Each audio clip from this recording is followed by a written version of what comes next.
সহজ জয়, বেশি সহজ জয়। নেদারল্যান্ডসের বিপক্ষে সিরিজের প্রথম টি-20 ম্যাচে বাংলাদেশ জিতেছে 8 উইকেটে। যখন আমাদের জয় নিশ্চিত হয় তখনও ইনিংসের 39টা বল বাকি। সাইফ হাসানের ওই যে পরপর 2 ছক্কাতে ম্যাচটা শেষ হলো, সেইটা যেন পুরো ম্যাচেরই প্রতিচ্ছবি। বাংলাদেশ এই ম্যাচটাতে কিরকম ডোমিনেট করেছে 2 ছক্কায় ম্যাচ শেষ হওয়াতে তা বোধহয় কিছুটা বোঝাতে পারছে। বাংলাদেশ যেভাবে জিতেছে সেটাই তো বিস্ফোরক বিধ্বংসী জয়ের কথা বলছে, কিন্তু একই সঙ্গে এশিয়া কাপের যে প্রস্তুতির কথা আমরা বলছিলাম সেই প্রস্তুতিটাও কি খুব ভালোভাবে হয়নি। স্পেশালি একটা জায়গায়, যেই জায়গাটা আসলে আমাদের দেখারই কথা হয়তো বা প্রথম ম্যাচটাতে ছিল না, সেই জায়গাটা আমরা খুব ভালোভাবে দেখতে পেরেছি এবং খুব ভালো একটা এখানে আমরা আউটকাম পেয়ে গিয়েছি। নেদারল্যান্ডসের বিপক্ষে বাংলাদেশের সিরিজে 1-0-তে যে আমরা এগিয়ে গেলাম 8 উইকেটের এই জয়ে, সেইখানকার টার্নিং পয়েন্ট কোনটা? তাসকিন আহমেদ বিস্ফোরক বোলিং করেছেন, তিনি 4 উইকেট পেয়েছেন। লিটন কুমার দাস দুর্দান্ত একটা ইনিংস খেলেছেন, 54 রানে তিনি নট আউট ছিলেন। কিন্তু টার্নিং পয়েন্টের কথা যখন বলবো তখন এই দুইটা ছাপিয়ে অন্য একটা বিষয় কি সামনে চলে আসছে না? দেখুন, নেদারল্যান্ডসকে যখন আমরা 136 রানে আটকে ফেলেছি তখনই আমাদের ম্যাচ জয়টা এক অর্থে নিশ্চিত হয়ে যায়। এবং এই 136 রানে আটকে ফেলাতে প্রথমে কিন্তু আমাদের একটুখানি সংশয়ের জায়গাটা ছিল প্রথম 3 ওভারে যখন ডাচরা 25 রান তুলে ফেলে। চতুর্থ ওভারে বল হাতে দেয়া হলো তাসকিন আহমেদের এবং ভেরি ফার্স্ট ডেলিভারিতেই তিনি ম্যাক্স ওডাউডকে আউট করে দিলেন। এবং ওই প্রথম ডেলিভারিতে যে তিনি ওই ব্রেক থ্রুটা দিলেন সেইটা বাংলাদেশের জন্য গুরুত্বপূর্ণ নিঃসন্দেহে। পাওয়ার প্লের বাকি অংশটা আর খুব ভালোভাবে কাজে লাগাতে পারেনি এইখানে নেদারল্যান্ডস, কিন্তু তারপরও উইকেট তার ইন্ট্যাক্ট রেখেছিল। 8 ওভারে যখন আবার বল হাতে পেলেন তাসকিন, আবারও তিনি প্রথম বলেই উইকেটটা তুলে নিলেন। কিন্তু গুরুত্বপূর্ণ আমার কাছে মনে হয় এর চেয়েও বেশি, সেটা ইনিংসের 10th ওভারে সাইফ হাসানের হাতে বলটা তুলে দেওয়া হলো লিটন কুমার দাস। ইনফ্যাক্ট আমি কমেন্ট্রিতে শুনছিলাম, কমেন্টেটররা বলছিলেন যে কেন এরকম একজন পার্ট টাইমের হাতে বল তুলে দেওয়া হলো যখন তিনি একটা 4 খেলেন। কিন্তু ওই ওভারে সাইফ হাসান, এই পার্ট টাইম অফ স্পিনার, তিনি দুইটা উইকেট তুলে নিলেন না, শুধু 2 সেট ব্যাটসম্যানকে তিনি আউট করলেন, স্কট এডওয়ার্ডস এবং তেজা। শুধু তাই নয়, আরো একটা উইকেটও তিনি পেতে পারতেন, সেইটাই স্ট্যাম্পিং যদি লিটন দাস মিস না করতেন। ফলে ওই ওভারটা খুব ক্রুশাল। নেদারল্যান্ডসের ইনিংসটা যেই গতিপথে এগিয়ে যাচ্ছিল, ইনিংসের ওইটা 10th ওভার, সো ওই একটা ওভারে যে জোড়া শিকার করলেন এই জায়গাটাতে সাইফ হাসান, তারপরে আর নেদারল্যান্ডসের বোধহয় কামব্যাক করার খুব একটা জায়গা ছিল না। তাদের ছোট ছোট কিছু পার্টনারশিপ হয়েছে কিন্তু কোনো পার্টনারশিপই তাদের 30 রান পর্যন্ত ছয়নি। ফলে আমাদের তাসকিন যখন আবার পরবর্তীতে বোলিং এসেছেন, মাঝখানে মুস্তাফিজ একটা উইকেট পেয়েছেন, তাসকিন আবার বোলিং এ এসে তার শেষ 2 ওভারে 2টা উইকেট পেয়েছেন। লাস্ট ওভারে তারা 12 রান নিলেও নেদারল্যান্ডস 136-এর বেশি যেতে পারেনি।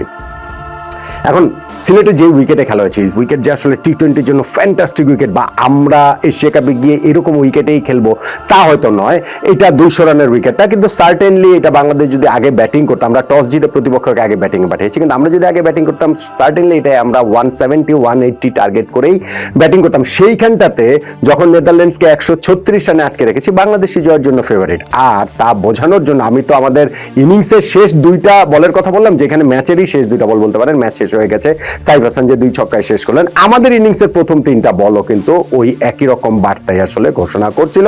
যখন প্রথম 3 বলে পারভেজ হোসেন ইমন 4 মারলেন এবং স্লগ সুইপ করে ছক্কা মারলেন, প্রথম 3টা বলে যখন এরকম 14 রান উঠে গেল 4 ছক্কায়, 137-এর টার্গেটটা তখন আর খুব বড় মনে হয়নি। হ্যাঁ, তিনি ইনিংসটাকে বড় করতে পারেননি। আরিয়ান দত্তার একটা কুইকারে তার ব্যাট প্যাডের ডিফেন্সের ফাঁক গলে গিয়ে তিনি বোল্ড হয়ে গিয়েছেন 15 রান করে। কিন্তু এরপর একটা পার্টনারশিপ হলো ওইখানটাতে লিটন দাস এবং তানজিদ তামিমও একটা ফুল টস বলে লঙ্ঘনে ক্যাচ দিয়ে তিনি আউট হয়ে গেলেন। খুবই ডিসঅ্যাপয়েন্টিং আউট তার পয়েন্ট অফ ভিউ থেকে। 26 বলে 29 রান করেছেন। কিন্তু লিটন দাস ফ্যান্টাস্টিক একটা নক তিনি খেলেছেন। আমি আগেই এই ম্যাচের আগে একটা ভিডিও করেছিলাম যে লিটন কি শ্রীলঙ্কার বিপক্ষে সিরিজটা যে ব্যতিক্রম না সেটা প্রমাণ করতে পারবেন কিনা, এবং এই সিরিজটা তার জন্য গুরুত্বপূর্ণ।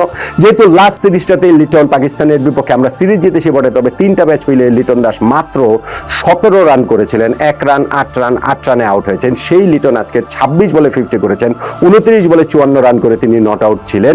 এবং ওই যে বললাম যে পার্টনারশিপটা, প্রথম উইকেট পড়ার পর একটা বড় পার্টনারশিপ, তারপরে আরো একটা সাইফ হাসানের সঙ্গে পার্টনারশিপে ম্যাচটা শেষ করা, সবকিছু মিলে লিটন একটা ফ্যান্টাস্টিক নক খেলেছেন। তার হাতের ওই যে আপনার মানে যে স্কোয়ার কাট বলুন, কাভার ড্রাইভ বলুন, ওগুলো তো রয়েছেই। তিনি আজকে যেভাবে রিভার্স সুইপে একটা ছক্কা মারলেন সেইটাও আসলে মানে মনে রাখার মতোই। সো লিটন দুর্দান্ত একটা টি-20 সুলভ ইনিংস তিনি খেলেছেন। ফেলেছেন এবং আমাদেরকে এশিয়া কাপের আগে আবারও সেই আশার জায়গাটা তৈরি করেছেন।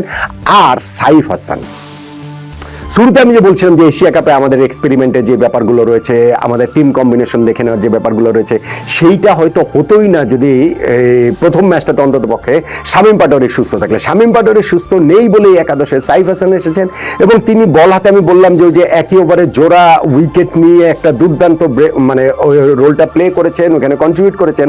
আর যখন তাকে 4 নম্বরে ব্যাটিংয়ে নামানো হলো, 2 ছক্কায় তিনি শুধু ম্যাচই শেষ করেননি, আরও একটা ছক্কা মেরেছিলেন এবং তিনি 19 বলে 36 রান করে নট আউট। 2 বছর পর যখন বাংলাদেশ ন্যাশনাল টিমে তিনি ফিরলেন, বেসিক্যালি আপনি এটা হচ্ছে গিয়ে ওই 2021 যদি আপনি ধরেন, তাহলে হচ্ছে গিয়ে আরো দীর্ঘ সময় পর তিনি যখন ফিরলেন ন্যাশনাল টিমে, মাঝখানে তো যে এশিয়ান গেমস খেলেছিলেন, সেই ফেরাটা তিনি উদযাপন করলেন দারুণভাবে। ওই যে বোলিং এর কথা বললাম, ব্যাটিংয়েও 19 বলে 36 রানে তিনি নট আউট ছিলেন। ফলে এই জায়গাটাতে কিন্তু আমাদের টিমের একাদশ তৈরির ক্ষেত্রে একটা ফ্লেক্সিবিলিটির জায়গা রয়েছে।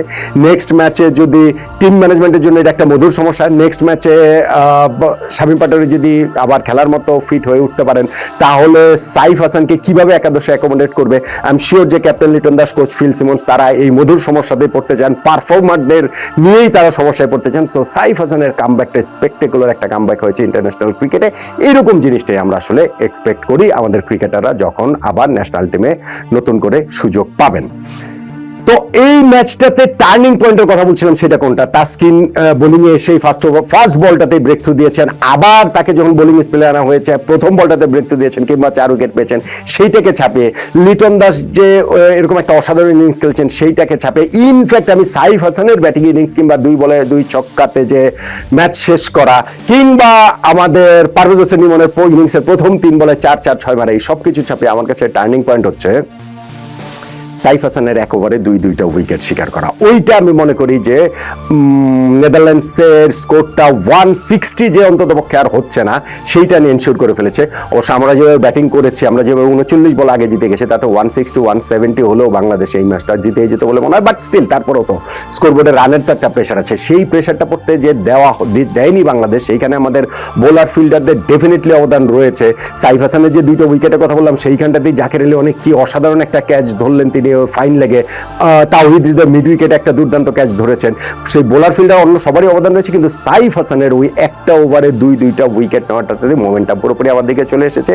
নেদারল্যান্ডসের বিপক্ষে প্রথম ম্যাচটা আমরা যে 8 উইকেটে জিতে গেলাম, তাতে আমার টার্নিং পয়েন্ট হচ্ছে গিয়ে বাংলাদেশের বোলিং ইনিংসের ওই 10th ওভার, যেখানে সাইফ হাসান 1 ওভারে